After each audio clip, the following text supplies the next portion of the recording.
Well, Sandra, good afternoon. There are some, including a former president of the United States, who think there's been too much emphasis placed on young women and not young men. We rightly have tried to invest in girls to make sure that there's a level playing field and they're not barred from opportunities.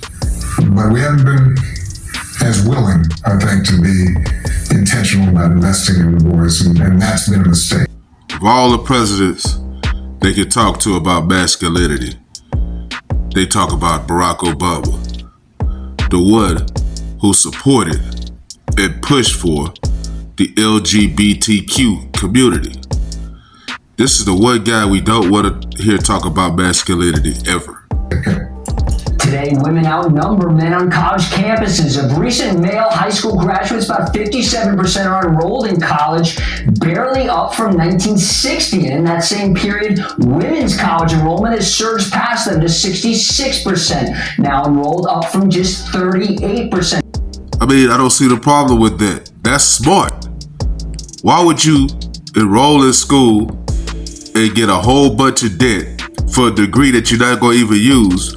We can go get a skill and make the same amount of money without as much debt. Back in 1960. And there's also what some are calling an epidemic of loneliness across the United States. Young men in the U.S. are more likely than other Americans to experience this, Sandra. A quarter of young men aged 15 to 34 reported that they felt lonely, according to this recent Gallup poll, significantly higher than the national average and the total for young women. Now, trying to combat loneliness are men's group leaders who want to build up young men to be model citizens, not spectators. See, we got to learn to teach these young men the difference between being alone and being lonely.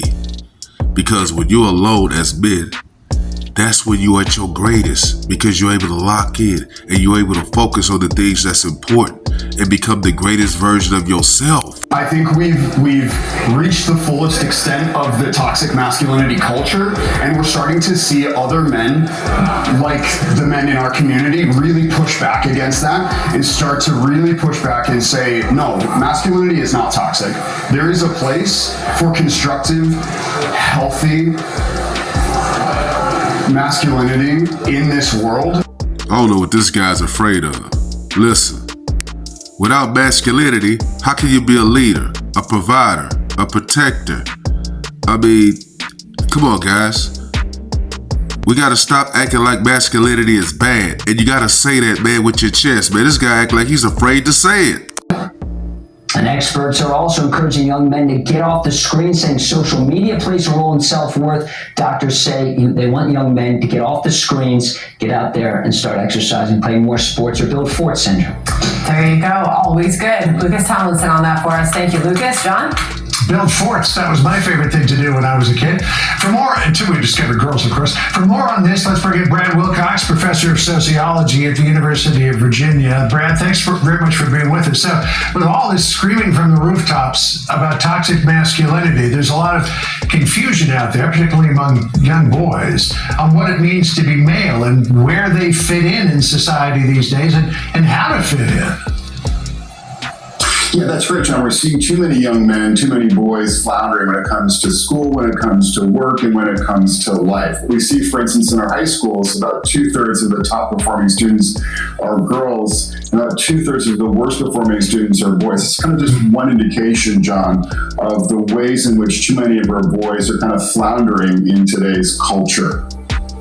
So there was an article that was written in the New York Times that I know caught your eye. It was written by Claire Kane Miller. She wrote about the lack of male role models for boys. She said in part, quote, at a crucial time in their lives, boys are increasingly cared for by women, especially the many boys whose fathers aren't a regular presence. This lack of male role models, say researchers, parents, young men, and those who work with them, is contributing to their struggles in school and employment and overall feeling that they're adrift.